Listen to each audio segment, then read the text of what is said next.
Crime and punishment tonight, an emotional testimony in day 3 of the Michael Jackson death trial. Dr. Conrad Murray, now facing manslaughter charges, was by the pop star's side when he died 2 years ago. Well, today, the man who dialed 911 describes those first frantic moments before calling for help. Moments he says Murray wasted cleaning up empty drug vials. Jurors also heard how Jackson's oldest children walked in on the scene, and we got details of daughter Paris's first glimpse of her dying dad. Here's Randy Kay with the latest. As Michael Jackson lay dying in his bedroom, this man told the jury Conrad Murray was busy directing him to pack up the drugs in the room and put them away. Jackson's director of logistics, Alberto Alvarez, testified while they waited for paramedics to arrive, Murray was on cleanup patrol. I was standing at the foot of the bed. He reached over and grabbed a handful of vials, and then he reached out to me and said, "Here, put these in a bag." And when you removed the saline bag from the IV stand, was this the type? Yes, sir. Like I said, it was at my eye level, and I was able to notice that at the bottom of the bag, there was what appeared to me like a milky white substance, sir. A milky white substance. Remember, Jackson liked to call propofol his milk. That was the powerful anesthetic Murray gave Jackson through an IV to help him sleep. Not only was Murray looking to clean up the drugs, but he was looking for someone to help save his star patient.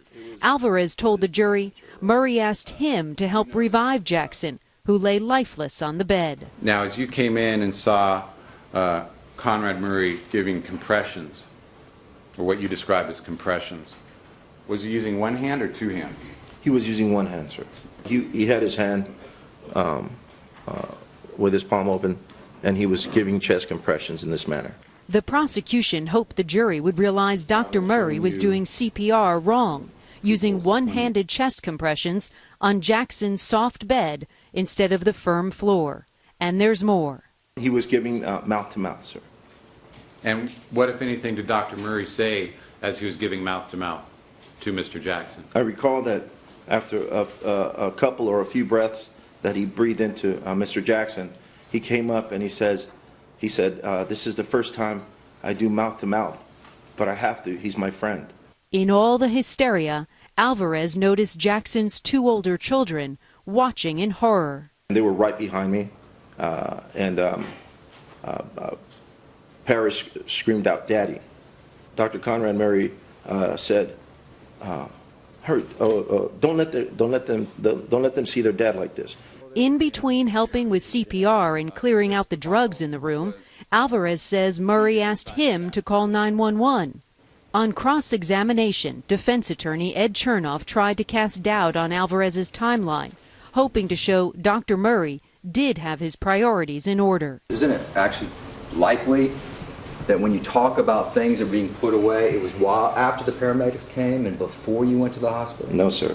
Alvarez told the jury Jackson did not appear to be alive, even as they struggled to save him. He also said he noticed something peculiar on his body. I recall seeing what appeared to be a plastic bag or some sort of medical device like that, and it was on his penis. What he saw is called a condom catheter, something that would allow Michael Jackson to sleep for long periods and not have to get up to use the bathroom.